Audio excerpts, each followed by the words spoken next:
Eh bien bonjour à tous et bienvenue dans une nouvelle vidéo et je suis très content parce qu'aujourd'hui on va parler de mon premier projet de l'année 2021 que j'ai enfin réalisé et vous l'aurez deviné, on va parler de mon projet moto et plus particulièrement mon projet Café Racer. Alors pour vous faire une petite synthèse vite fait de comment j'en suis arrivé là, très clairement le milieu de la moto ne m'a jamais, mais je dis bien jamais, intéressé. J'ai tout autour de moi des motards, que ce soit des cousins, des amis, mon papa qui est ancien motard, ça ne m'a jamais attiré, jamais intéressé pour une seule bonne raison. J'ai très peur de la moto, j'ai très peur de tomber, c'est un deux roues, je suis moins à l'aise qu'en voiture, forcément la stabilité n'est pas la même. Ceci dit, cet été il y a eu un événement et je me suis rendu dans un endroit qui a tout changé sur ma vision de la moto. On est parti à Biarritz dans les Landes. C'est en me rendant là-bas que j'ai pu observer qu'un tas de monde roulait avec un type bien spécifique de moto et là j'avoue que j'ai craqué, je me suis lancé. En rentrant de mes vacances, j'ai tout de suite commencé mes recherches. Je me suis renseigné sur le modèle de moto, ce qui pouvait me convenir niveau esthétique mais aussi puissance. Et c'est pour ça que j'ai craqué pour une 125 de type Café Racer. À mon retour, j'ai donc commencé à me renseigner sur les motos 125 cm3 et si je pouvais ou non les conduire avec mon simple permis de conduire. Il faut savoir que vous ne pouvez pas conduire une moto 125 juste avec le permis de conduire, le permis B voiture classique, sauf s'il est tamponné. Mais soyons cash tout de suite, ceux qui ont le tampon 125, c'est généralement nos parents, voire nos grands-parents. Et même avec ça, aujourd'hui, il est conseillé de passer une formation 125 de 7 heures dans une auto-école. Ça coûte pas excessivement cher. Avec 300 €, vous vous en sortirez largement. C'est 7 heures, c'est une seule journée. Et très honnêtement, ça m'a été très utile. Quoi qu'il en soit, si la formation 125 cm3 vous intéresse, éventuellement, je pourrais faire une vidéo dédiée à la formation 125, de l'inscription jusqu'au passage. Dites-le moi dans les commentaires si ça vous intéresse. On pourrait faire ça éventuellement dans les prochaines semaines à venir. Concernant le modèle de moto que j'ai choisi, je me suis orienté sur la marque Archive, le modèle AM60 qui est une réplique des années 1960. On est sur la famille des Café Racer. Alors qu'on soit d'accord, Café Racer, on l'utilise en globalité pour décrire des motos vintage. Ce n'est pas tout à fait vrai. Café Racer, c'est un type spécifique de moto qui ressemble à des motos routières et sportives. Elles sont équipées d'un guidon bracelet légèrement incliné, ce qui va vous donner une position un peu plus basse, un peu plus recroquevillée et j'avoue un peu plus douloureuse que si vous achetiez à l'inverse un Scrambler qui ressemble à la moto de Steve McQueen pour ceux qui connaissent, avec un guidon classique où vous avez une position plus droite dessus et une moto qui est d'esthétique plus typée cross et tout terrain que le Café Racer qui lui est routier avec des pneus vraiment adaptés route. J'avoue que j'ai mis plusieurs semaines à trouver le modèle qui me correspondait, il y a beaucoup de marques. Ceci dit, je me suis arrêté sur la marque Archive, c'est une maison française, alors on va pas se mentir, la moto est quand même assemblée en Chine ou au Japon, faudra vérifier l'information, mais c'est assemblé en Asie quand même. Ce qui me convient, c'est que la base moteur est une base de moteur Honda. Pour ceux qui connaissent un peu, c'est quand même assez fiable. Il y a très peu de problèmes sur ces moteurs-là, même si ça reste une 125 et que ça peut être assez fragile. Le moteur est plutôt fiable et ça, c'est assez rassurant. Pour le coup, mon AM60 coûte 2699 € si je dis pas de bêtises. Faudra vérifier parce qu'elles ont augmenté. Il y a eu une nouvelle norme au 1er janvier 2021. Du coup, elles ont pris 100 € d'augmentation. Mais quoi qu'il en soit, au moment où moi je l'ai acheté, elle valait 2699 € hors frais de mise en route, ce qui vous fait une moto à 2007-2008 suivant son prix. C'est plutôt abordable et d'esthétique, elle est assez jolie. On va aller la voir après. Vous allez voir que c'est assez sympa pour une moto 125. Bien évidemment, qui dit moto vintage dit aussi look vintage. C'est pour ça que j'ai joué à fond la carte du vintage et de toute façon, comme je vous le disais dans la vidéo refonte de ma chaîne, l'univers vintage va prédominer sur cette chaîne et il était hors de question que j'achète un blouson cuir avec une marque devant floquée en blanc ou un casque tout simple noir si je partais sur une moto vintage. C'est pour ça que je me suis rendu sur le site Motoblues. Je vous conseille vraiment ce site, il n'y a pas de sponsoring avec eux, il n'y a rien du tout. Mais allez sur ce site, les produits sont top, l'expédition est top, c'est rapide, le service après-vente est au top. Si vous avez un problème, ils vous répondent dans les 24 heures, ils n'hésitent pas à vous rembourser ou à vous faire un avoir. Ils sont vraiment très professionnels, je vous conseille vraiment d'acheter des choses sur ce site-là. Pour ma part, j'ai choisi un ensemble que je vais vous montrer tout de suite. C'est un casque simple, noir, sans visière, avec un masque devant vraiment typé vintage, un perfecto en cuir, un jean et des bottines, des gants qui vont bien avec aussi vintage. Et pour que vous découvriez cette panoplie, on va tout de suite faire un effet bidon de transformation et c'est parti! Voilà pour l'équipement. Alors j'ai pas mis le casque mais je vais vous le montrer tout de suite. Au niveau du casque, j'ai choisi ce type de modèle. Donc c'est la marque du site MotoBlues. Ils font la marque qui s'appelle Dexter. Pour le coup c'était un pack, c'est le masque plus le casque. Voilà, c'est vraiment typé vintage. On est vraiment sur un casque, si je vous enlève le masque, qui est assez simple. Bien évidemment il y a une visière adaptable comme vous pouvez voir avec les trois clips qui sont là. Mais c'est pas une visière qui est relevable en conduisant. C'est vraiment quelque chose qui vient se clipper avec un effet un peu bulle. C'est typiquement le type de casque que je voulais. Bitwell en font des très beaux, mais j'avoue qu'ils sont un peu plus chers et très souvent en rupture, surtout en ce moment. Par-dessus était vendu avec le masque Dexter aussi qui va avec. Ils vous fournissent avec aussi un verre pour changer si vous voulez pas le verre teinté et que vous voulez un verre transparent. Pour le prix du pack, ça coûte 179 €. Alors en ce moment, il y a des promos, vous pouvez le trouver un peu moins cher, dans les 130, 140 € le pack. Ils font des promos dessus, mais réellement son vrai prix c'est 179 € avec le masque. C'est pas excessif franchement pour un casque, et il est plutôt de bonne qualité. Toutes les normes sont là, vous n'avez pas d'inquiétude à vous faire là-dessus. Il est normé,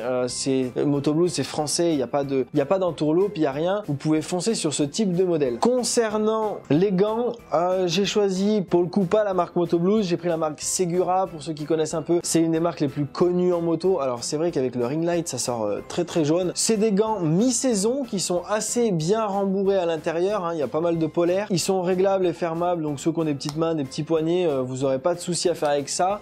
Ça taille un peu petit quand vous allez les choisir, vaut mieux prendre une taille au-dessus, c'est ce que j'ai fait et pour le coup c'est très bien. Alors pourquoi jaune? Parce que je voulais accentuer le côté vintage et vraiment je voulais créer entre l'équipement et les gants un contraste énorme. La moto est toute noire aussi comme le casque, la veste est marron foncé. Je voulais vraiment créer quelque chose, un gros contraste, et la couleur jaune, juste je kiffais. Et j'avoue qu'il y a des petits détails, je sais pas si on peut bien voir, vous verrez rien du tout, mais il y a des petites phrases qui sont écrites sur le côté des gants. Il y a une petite toile d'araignée qui est incrustée sur le pouce. Et j'avoue que la petite toile d'araignée, ça m'a fait craquer parce que étant grand fan de Spider-Man, comme ma photo de profil et ma bannière en témoignent, et ben voilà, j'ai craqué. C'était le petit rappel, elles étaient faites pour moi. Pour ces gants là, je crois de mémoire qu'elles coûtent une quarantaine d'euros, c'est pas excessif, ça vaut le coup et c'est super sympa. Au niveau de la veste, c'est un perfecto des plus classiques. Et vraiment, j'ai été chiant sur la veste parce que je voulais quelque chose d'assez moulant, assez près du corps, tout en pouvant mettre un pull en dessous si jamais. Je voulais quand même quelque chose qui soit chaud pour pouvoir rouler comme des saisons en ce moment où il fait un coup chaud, un coup froid en sortie d'hiver. Je voulais aussi également que c'est beaucoup de style, pouvoir descendre de la moto sans forcément enlever la grosse veste moto, que ça soit chiant. Être capable d'aller dans un magasin, faire quelque chose avec la moto et de bouger assez facilement. Et vous pouvez le voir depuis tout à l'heure, j'agite pas mal les bras quand je parle et je suis pas énormément gêné et pourtant la veste est fermée, hein. Je vous montre tout de suite, mais la veste est vraiment fermée, elle est vraiment cintrée serrée, c'est vraiment très confort. Alors le cuir est encore un peu neuf, faut qu'il se fasse. Le seul petit défaut peut-être de cette veste, c'est que du coup la matière mate de la veste a tendance à se rayer assez facilement si vous passez contre un mur, des choses comme ça, mais bon, ça c'est des choses qu'il faut faire attention, libre à vous d'entretenir vos vêtements correctement. Au niveau des protections, comme je vous disais, il y a les coudes et il y a les épaules, mais il y a aussi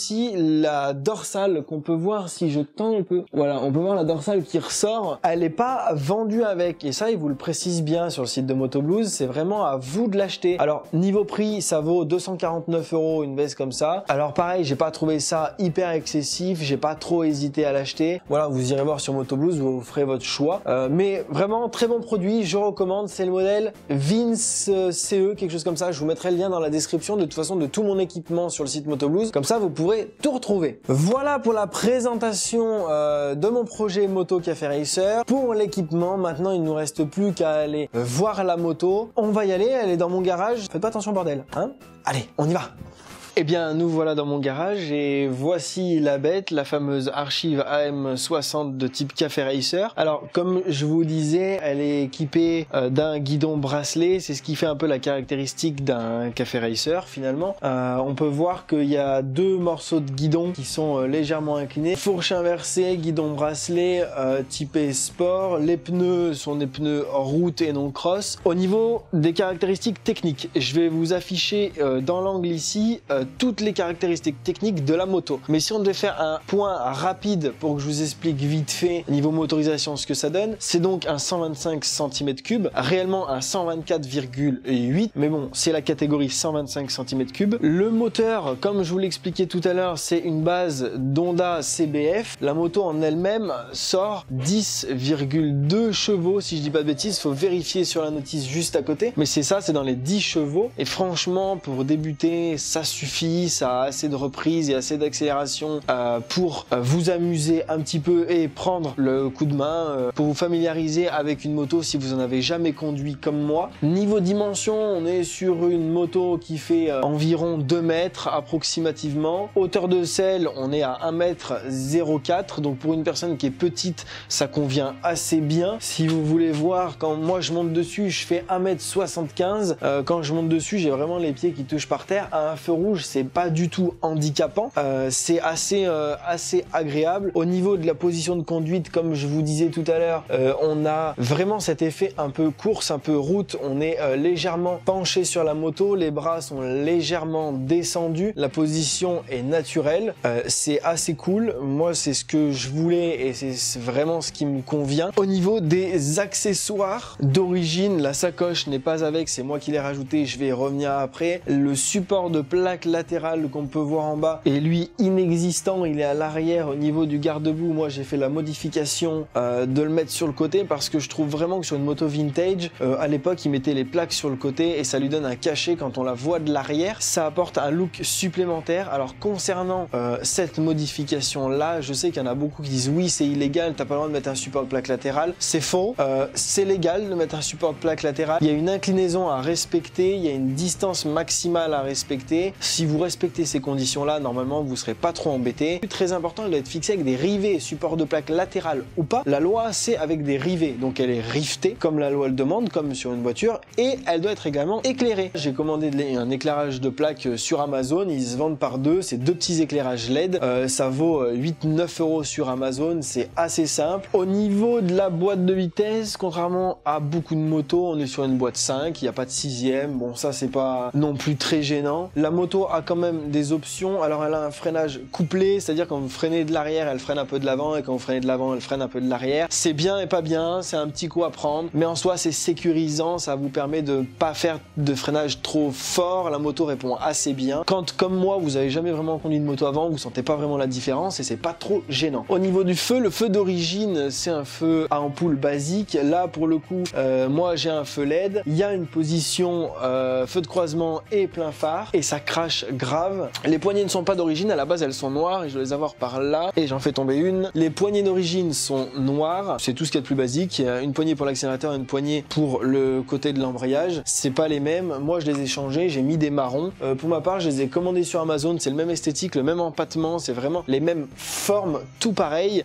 Ça vaut 15 balles sur Amazon et ça vaut pas le coup de se faire chier. Pour les changer, rien de plus facile, vous tirez dans un sens, vous tirez dans l'autre et vous mettez les nouvelles poignées. Il n'y a rien à démonter au niveau de l'accélérateur, il n'y a pas besoin de démonter le câble. Utilisez un peu de WD-40 si ça a du mal à rentrer. C'est du lubrifiant donc ça aide toujours un petit peu. Au niveau du réservoir, c'est un réservoir de 12 litres et ça consomme en moyenne 2 litres au 100 km. Alors franchement avec 12 litres vous avez de quoi faire. Uniquement du samplon 98, pas du 95-10, tout ce qui est l'éthanol vous laissez tomber sur ce genre de moto là, ça va causer plus de dégâts qu'autre chose. Au niveau des suspensions, on est sur des suspensions modernes, des suspensions à gaz, elles sont un peu dures et c'est super agréable. La selle comme je vous disais c'est un canapé, l'épaisseur que vous voyez c'est vraiment l'épaisseur de selle. Quand vous la démontez vous vous rendez compte que c'est une selle entière, elle est vraiment confortable et agréable à regarder. Sur certains modèles elle est marron d'origine, les rétros sont les rétros d'origine, sur le Café Racer c'est ceux-là, sur le Scrambler c'est des rétros un peu plus droits. La sacoche elle vient également d'Amazon, c'est un truc à 19 balles, j'y mets pas forcément quelque chose dedans mais je trouve que c'était assez sympa de rajouter ça. Elle a de la gueule sans sacoche mais pour le coup ça apporte vraiment encore un petit peu le côté vintage. Voilà, c'est une des seules choses que j'ai changé là-dessus. Je me suis fait plaisir avec des poignées, une sacoche et un support de plaque latérale. Maintenant il ne me reste plus comme d'habitude qu'à vous demander de vous abonner en cliquant sur le bouton juste en bas de la vidéo. N'oubliez pas la cloche, ça vous permettra d'être notifié lorsque je sors une nouvelle vidéo. N'oubliez pas non plus mon Instagram, c'est là que tout se passe, vous le savez, je mets énormément de stories sur plein de choses que je fais, mais également les sorties de vidéos qui sont elles en story en complément de mes posts. Je mets beaucoup de photos de la moto en ce moment, comme il recommence à faire un petit peu beau, ça commence à être agréable. Du coup, je mets pas mal de photos de la moto si vous voulez la voir en détail. Voilà pour la vidéo. Je vous dis à très vite. Prenez soin de vous. On se voit très rapidement pour faire un essai dès qu'on aura une belle journée ensoleillée. D'ici là, d'autres vidéos vont arriver. Merci d'avoir regardé. Prenez soin de vous. À bientôt. Ciao.